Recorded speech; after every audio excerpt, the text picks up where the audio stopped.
Assalamualaikum warahmatullahi wabarakatuh. Waalaikumsalam warahmatullahi wabarakatuh. Selamat siang anak-anak. Siang, Bu. Apa kabarnya hari ini? Alhamdulillah. Baik, sebelum pembelajaran hari ini dimulai, kita berdoa dulu. KM pimpin doa. Berdoa mulai.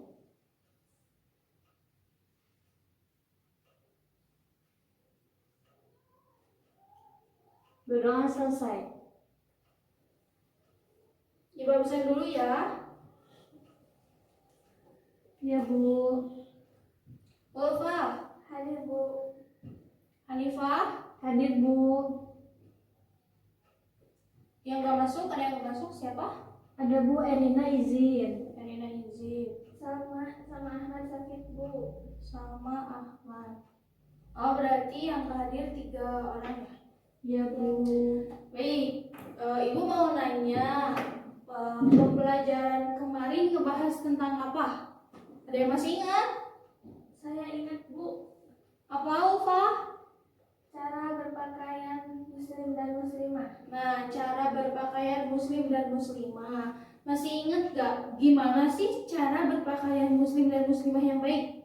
Harus menutup aurat, Bu. Ya, menutup aurat, terus Berpakaian sopan. sopan, gak berlebihan ya. Nah, sekarang Ibu mau ngebahas materi tentang mempertahankan kejujuran sebagai cermin kepribadian. Nah, sebelumnya ini Ibu mau ngasih video tentang kejujuran. Nah, ada yang tahu jujur itu apa? Berkata benar, Bu. Berkata benar. Terus apa lagi?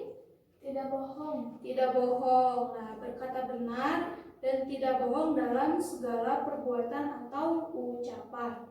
Baik, Ibu mau tayangin video ini dan kalian nanti simpulkan apa hikmah dari video ini. Nanti Ibu tunjuk salah satu buat menjelaskan kesimpulan yang udah dicatat ya. Ya, Bu. Ibu mau menayangkan video. Kelihatan nggak? Atau maju dulu ke depan? Kelihatan, Bu. Kelihatan? Ya.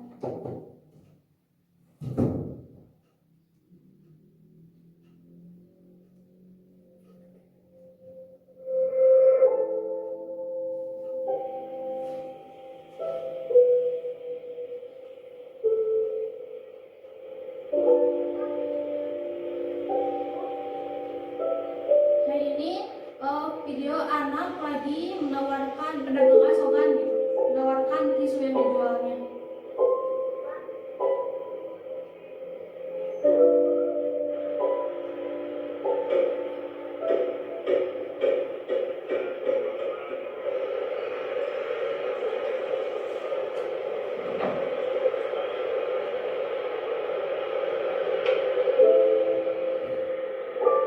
Nah, anak ini menemukan dompet yang jatuh, tapi dia nggak sempat manggil orangnya. Nah, akhirnya si dompet itu dibawa oleh dia.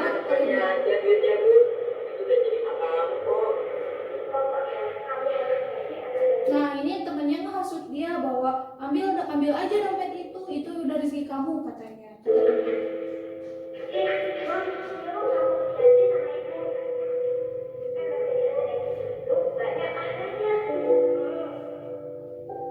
Tapi dia menahan untuk tidak menggunakan uangnya karena ingat pesan ibunya. Apa tadi pesan ibunya? Bahwa kita harus berlaku Jujur.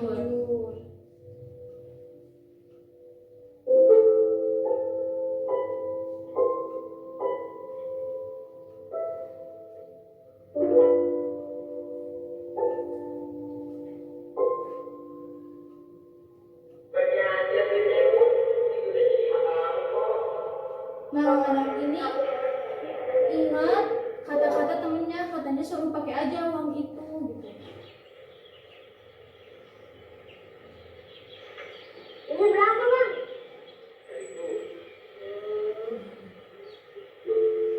Kamu janji sama ibu. Bang. Bang. Udah jadi, Bang.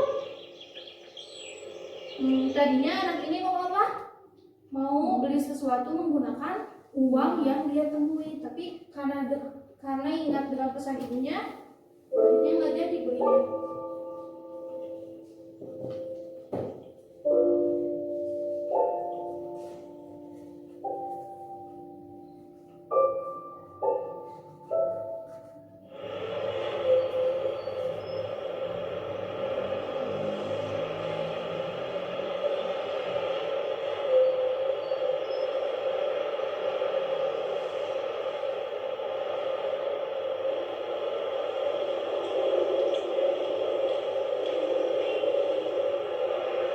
Masih simpanan aja bu duitnya.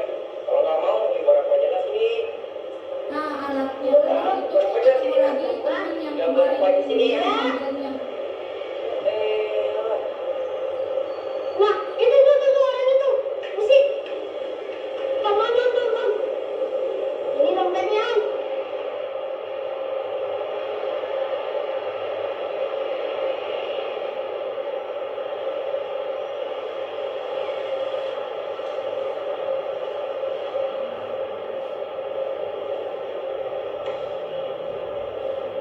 Kamu siapa?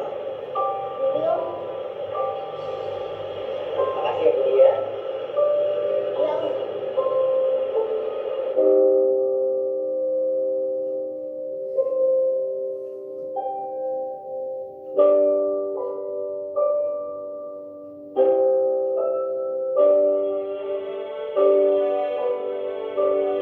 Nah, ini 10 tahun kemudian ceritanya. 10 tahun kemudian setelah kejadian ini.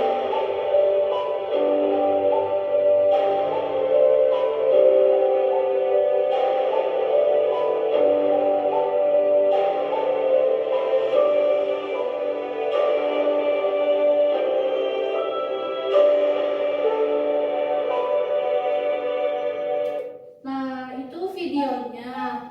Sekarang kalian simpulkan apa hikmah dari video yang sudah ditonton barusan. Nah, Ibu kasih waktu ya. Nah, sambil kalian menyimpulkan, Ibu mau nulis dulu materi.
kesimpulan dari video tadi. Coba ibu mau tunjuk.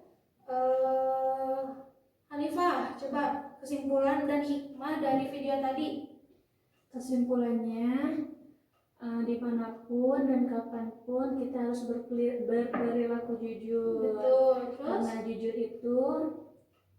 Karena jujur memberikan buah kesempurnaan. nah, ya benar. Jadi hikmah dari video barusan itu bahwa dengan kita jujur, kita berbuat jujur, maka hadiah yang Allah berikan itu emang lebih sempurna gitu. Nah, kalau misalkan anak itu gak jujur, mungkin dia akan dibantu oleh orang yang punya dompet tadi. Nah, sekarang jujur itu adalah asidku, artinya benar. Jujur itu apa? Jujur itu sesuai antara ucapan dan perbuatan. Contohnya gimana? Contohnya gini, misalkan ketika kalian pulang sekolah telat. Nah, pulang sekolah telat, lalu orang tua kalian nanya, kok pulangnya telat, dari mana aja? Dan kalian bilang gini, oh bu, saya pulang udah kerja kelompok sama temen, jadi pulangnya telat. Oh gitu. Nah, padahal perbuatan aslinya gimana? Perbuatan aslinya padahal dia main PS, bukan ngerjain tugas. Nah, berarti anak itu bohong atau enggak? Bohong. Nah, harusnya sesuai antara ucapan dan perbuatan. Kalau misalkan perbuatan ya main PS, ya ucapannya juga bilang ke orang tua kalian harus kalian karena main PS, bukan karena kerja kelompok gitu. Kemudian benar, jujur itu sesuai antara informasi dan kenyataan. Nah, misalkan dalam ulangan matematika, kalian faktanya, kenyataannya kalian dapat 50, tapi kalian bilang ke orang tua kalian dapat lebih dari KKM, di atas KKM, misalkan dapat 75. Itu bohong nggak? Bohong. Nah, itu berarti kita nggak boleh bohong karena kenyataannya nggak sesuai sama karena informasinya nggak sesuai sama kenyataan. Kalau kenyataannya 50, ya informasikan bahwa nilainya 50. Walaupun emang akhirnya nanti orang tua marah, tapi karena kita udah berbuat jujur. Selanjutnya, benar itu adalah sesuatu yang baik yang tidak dicampuri kedustaan. Nah, kayak tadi dua contoh yang udah Ibu jelaskan bahwa apa yang terjadi itu ya sesuai dengan apa yang kita katakan gitu. Nah, kemudian menurut Imam Ghazali, sifat itu terbagi menjadi 3. Yang pertama, sifat jujur itu terbagi menjadi 3, yaitu pertama, sifat jujur dalam niat atau kehendak. Misalkan kalian jujur dalam kehendak tuh, contohnya gini, kamu mau pergi kemana? Misalkan, aku mau pergi ke rumah teman, mau kerja kelompok misalkan. Padahal aslinya main ke luar misalkan. Nah, itu berarti kehendak yang kita mau kemana, kita harus bilang mau kemana gitu. Jadi kita mau ke main sama teman, nah kita juga harus bilang jujur bahwa kita mau main sama teman gitu. Yang kedua, jujur dalam perkataan. Nah, dalam perkataan kayak tadi ya, jujur dalam perkataan. Kemudian jujur dalam perbuatan. Ya, perbuatan yang dilakukan itu perbuatannya sesuai gitu, sesuai dengan kayak cerita apa ya, kayak gini misalkan ada seorang pedagang gitu. Pedagang itu jadi sebelum menawarkan dagangannya harus jujur kepada pembeli. Kalau misalkan barang itu ada cacatnya atau barang itu misalkan udah busuk atau gimana lah, pokoknya pada pedagang itu harus berkata jujur pada calon pembelinya gitu, agar tidak ada kekecewaan akhirnya. Kemudian dari materi yang Ibu sampaikan ini, ada yang mau ditanyakan? Saya Bu, Ya, tanya apa nih Pak? bagaimana jika kita berbohong dalam kebaikan Bu? Bohong dalam kebaikan. Ya. banyak ya orang bilang aku nggak apa-apa bohong karena ini untuk kebaikan. Sebenarnya hanya ada 3 hal yang dibolehkan berbohong untuk kebaikan. Yang pertama, ketika istri memuji suaminya atau suami memuji istrinya, misalkan cantik, ih cantik banget, walaupun faktanya emang cantik gitu. Nah, untuk memuji suami istri itu boleh bohong karena untuk kebaikan. Yang kedua yaitu ketika seseorang akan mencelakai orang yang tidak bersalah dengan mengatakan bahwa orang yang dicari tidak ada. Misalkan ada orang yang mau dirampok. Nah, orang yang mau dirampok. Terus orang itu masuk ke rumah si A misalkan. Nah, kemudian si A perampok itu nanyain ke rumah si A, ada ini enggak, ada si B misalkan orang yang mau dirampoknya. Oh, enggak ada, padahal emang ada di rumah. Nah, itu boleh karena itu bohong untuk menyelamatkan orang lain.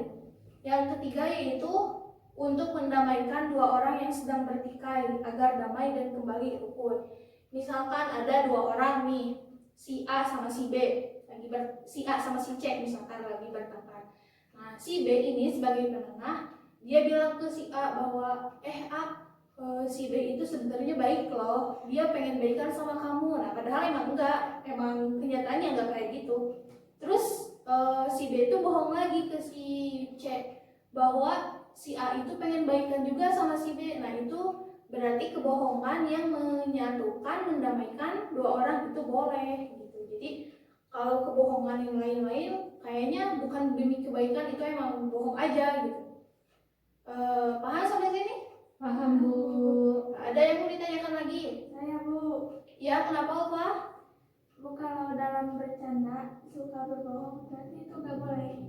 Nah, sebenarnya waktu pada zaman Rasulullah juga pernah bercanda, tapi bercandanya juga tetap jujur. Kayak misalkan gini, jadi ada seorang nenek-nenek datang ke Rasulullah, ya Rasul doakan aku semoga aku masuk surga. Nah, kemudian kata Rasul, wahai Ummu Fulan, bahwa kamu akan masuk surga gitu, karena di surga nggak ada nenek-nenek tua gitu.